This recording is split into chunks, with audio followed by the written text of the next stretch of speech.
Dear students, Assalamu alaikum wa rahmatullahi wa barakatuh. I am Anzur Ahmad, lecturer history.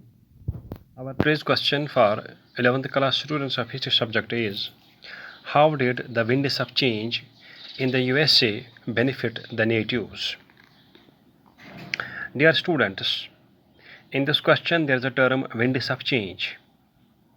Let's try to explain this term winds of change by going into the background of this question. Dear students, we know that the Europeans from different European countries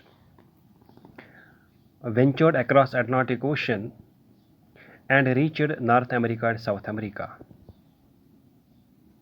After reaching North America and South America, especially North America, these Europeans, especially the people from England in Europe, they began to establish colonies in different parts of North America. And the first colony that they established was in 1607 in Virginia. And after establishing first colony in Virginia, English people, or the people from England, were able to establish 13 more colonies in different parts of North America. However,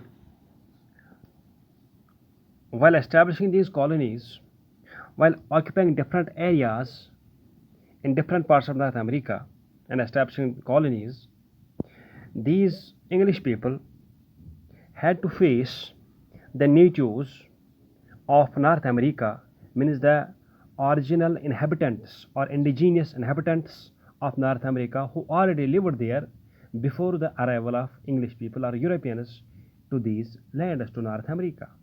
So while the English people established colonies, before establishing colonies, there already lived the natives of North America. And the natives of North America possessed a challenge to the Europeans, to the English people. Ultimately, while establishing colonies, the English people, the people from England, they forced the native people to get displaced from the places, from the areas which were occupied by the Europeans, by the English people. And the areas which were occupied by the English people and turned into colonies, turned into their own colonies, in these areas, the natives of North America, were forced to get displaced and move out to forest areas, to jungle areas, or to rural areas. So we mean to say, the main places in the 13 colonies were occupied by the people who came from Europe, especially from England, and the native people of America who were living there before the arrival of these Europeans into these colonies. These native people were forced to get displaced to the forest areas, to the rural areas. And when in 1776 these 13 colonies got freedom, got independence from England, as a result of the independence from England, a new government came into existence in England. The name of the 13 colonies was now changed into the USA.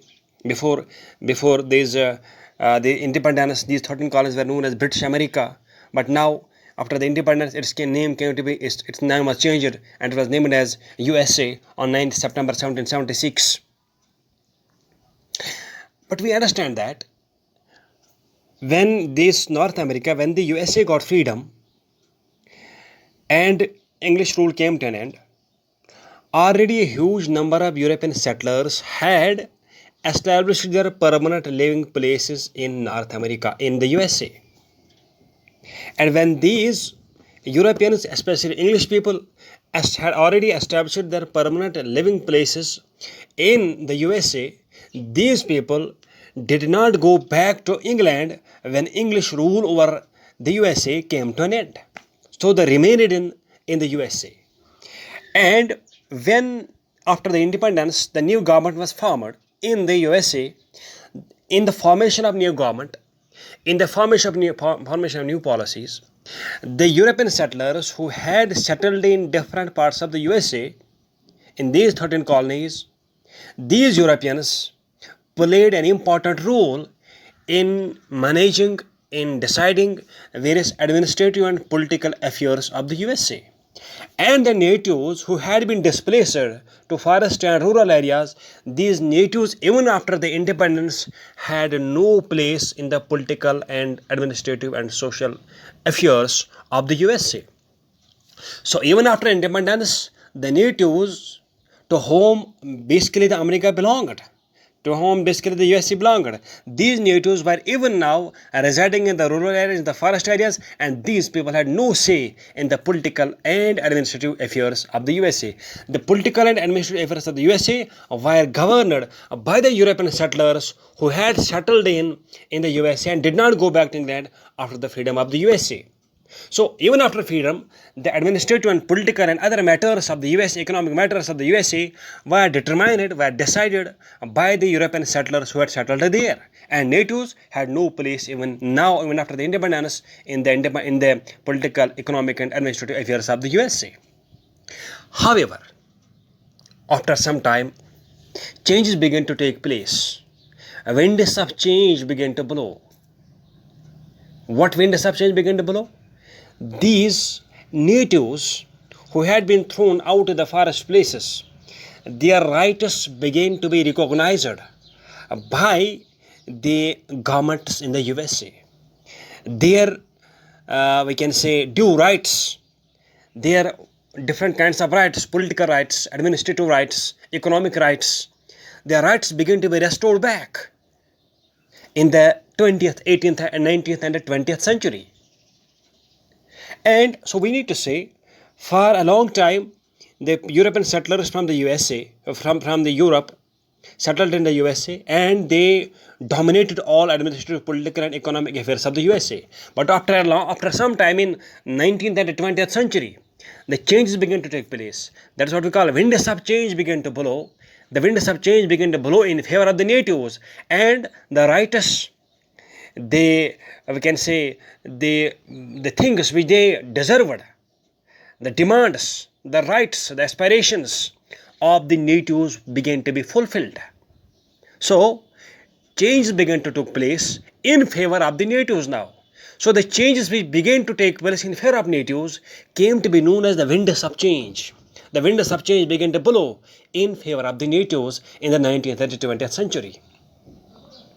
And in this question, we have been asked that when the winds of change began to blow in favor of natives, how these winds of change benefited the American natives. Now let us see what benefits these natives in the USA got with this winds of change. Number one, in 1934, the Indian Reorganization Act was passed, and according to this act, natives were given the right to buy land in any part of USA and take loans from the government.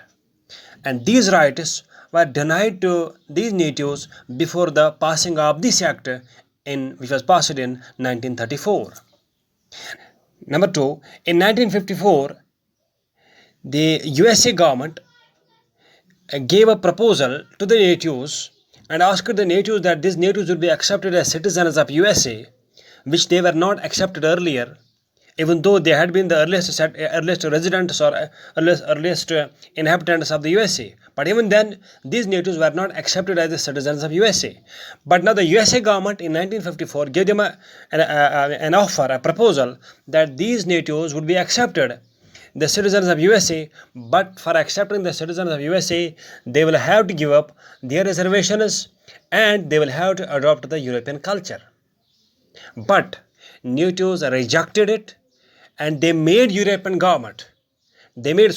USA government to accept the natives of the USA as the citizens of the USA, and also made the USA government accept that these natives would follow and promote their own native culture, which they had been practicing when they lived in America before the arrival of Europeans. So government not only accepted the citizenship the US government not only accepted the citizenship of the natives but also gave them reservations which they early enjoyed and did not interfere in their culture as well. So in this way, these changes also helped the natives in achieving a lot of benefits. Number 3, between 1950s and 1960s, the USA and the Canadian governments thought of ending the reservations that were given to the natives from time to time. And by doing so, the US and the Canadian governments wanted to make these natives join the mainstream and adopt the European culture. But the natives rejected this vehemently and did not allow the US and the Canadian government to take away their reservations. And so I mean to say, the efforts of the US and the Canadian government to end reservations to the natives, these efforts were dashed to the ground when these natives rejected these proposals and forced the US and the Canadian government to keep the reservations intact for these natives, and also did not allow these Canadian and this USA governments to impose their own culture on these natives, to impose the European culture on these natives. Number 4, the Constitution Act of 1982 made the Canadian government to accept the existing Aboriginal and other civic rights of the natives. Aboriginal means that Canadian government accepted that natives were the original inhabitants of the North America, and also give them other civic and social rights in different parts of Canada. So in a nutshell, we can say the winds of change blowed much in favor of these natives, and they achieved lot of benefits due to these winds of change in 19th and 20th century. Thank you.